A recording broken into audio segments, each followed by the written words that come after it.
Books 2 and 3 of the Woodmyst Chronicles. I thought about joining them together to make one big book, but then I weighed in the costs for an indie publisher or an indie author when it comes to print-on-demand books, and something as thick as that, it's quite expensive and not very well priced for the reader. But anyway, books 2 and 3 of the Woodmyst Chronicles. There's this one, book 2, The Sons of Woodmyst, and book 3, The Heir of Woodmyst. They are a continuous story. Book 2 picks up from the walls of Woodmyst several years down the track. Without trying to give away too many spoilers, the children of Woodmyst from book 1 are coming of age and are rebuilding Woodmyst just at the beginning of this story. This opens with a prologue where a little hamlet, little tiny village in the mountains is raided by some marauders, and they kidnap all the women and the girls, and they slaughter all the men and the boys, except for one who manages to get away. It's in the height of winter, and this, we'll call him an elderly man, manages to find his way to Woodmyst, and a few of the young men of Woodmyst go after the marauders to try and save the women and the girls. The man who escaped, it's his wife, and he's got 2 daughters who have been taken. And through the story, the young men of Woodmyst give chase, but they're just slightly a bit too far behind. By the time they catch up, they've found one of the man's daughters still alive, and so a love story starts to build between one of the young men and this young lady.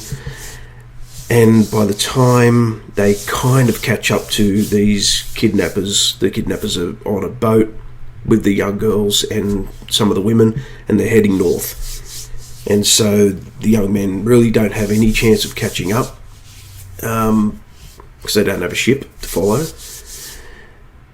And they make some friends, they give chase on land, going as far north as they can, because they know the only thing that's north of where they are is the frozen waste and a few little villages and a couple of larger towns on the way. So eventually these people in this ship that are travelling north are going to have to pull into port somewhere. Along the way they meet new enemies, they build friendships, and find that not everything they encounter is as it seems. And by the time we get to this book, we've discovered that on the ship the captain is doing things to the girls that I won't mention here because I'll get a strike. And I'll admit, as I was writing both these books, I was in tears, just thinking about what I'm putting my characters through. Does he get his comeuppance? You'll have to read and find out. But what we do find out, that there's more going on with even the bad guys than what we first encounter in book 2 and the beginning of this book. There is something or someone far more powerful pulling the strings. And that's about as much as I can really say about that. The ending of the story between these 2 books is wrapped up in The Heir of Woodmyst,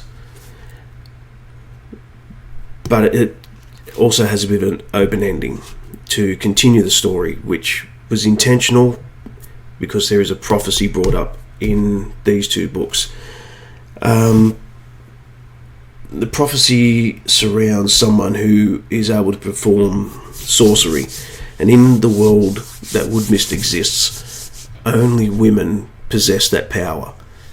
except the prophecy tells us that there will be a man that will come along and will be able, or a man that will be born through one of the witches, who will grow to be the ruler of the world.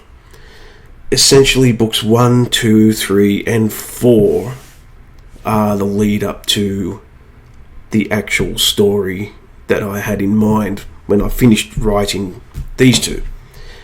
If you remember back, Walls of Woodmyst, I wrote as a standalone book.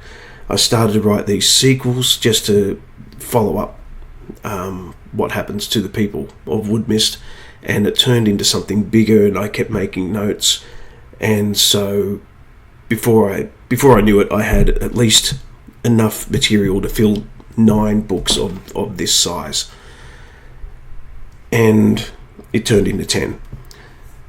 So these two set up the story that continues on. There are characters in those other books that haven't even been mentioned yet, but because of events in these books, those characters come to be born, I guess. So that's books 2 and 3 of the Woodmyst Chronicles, Sons of Woodmyst and the Heir of Woodmyst. All Woodmyst Chronicle books are available now. I've even put them together in a ebook format box set as well. Happy reading.